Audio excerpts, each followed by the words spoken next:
সম্মানিত দিনী ভাই বোন, বলছিলাম বিচারের মাঠে মানুষের পাপ নেকি ওজন হবে। যারা হিন্দু তাদের পাপ নেকি ওজন হবে না, কেননা তাদের নেকি নেই। যারা ইহুদি তাদের পাপ নেকি ওজন হবে না, কেননা তাদের নেকি নেই। যারা খ্রিস্টান তাদের পাপ নেকি ওজন হবে না, কেননা তাদের নেকি নেই। যারা কাদিয়ানি তাদের পাপ নেকি ওজন হবে না, কেননা তাদের নেকি নেই।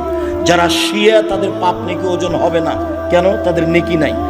যারা আকীদায় মাইর খেয়ে গেছে বিশ্বাসে, তাদের পাপ নেকি ওজন হবে না, কেননা তাদের নেকি নাই। পাপ নেকি থাকলে তো দাঁড়ি পাল্লা লাগবে। আল্লাহ তাআলা বলছেন, ফালা নকিম লাহুম ইয়াউমাল কিয়ামাতি ওয়াজনা, আমি ওদের পাপ নেকি ওজন করব না। আমি আল্লাহ ওদের পাপ নেকি ওজন করব না। ওদের কপাল এবং মাথার সম্মুখ ভাগ আর পা ধরে জাহান্নামে নিক্ষেপ করা হবে, তাদের পাপ নেকি ওজন হবে না। সম্মানিত দিনী ভাই বোন, বিচারের মাঠে সবচেয়ে ভারী নেকি সদাচরণের নেকি।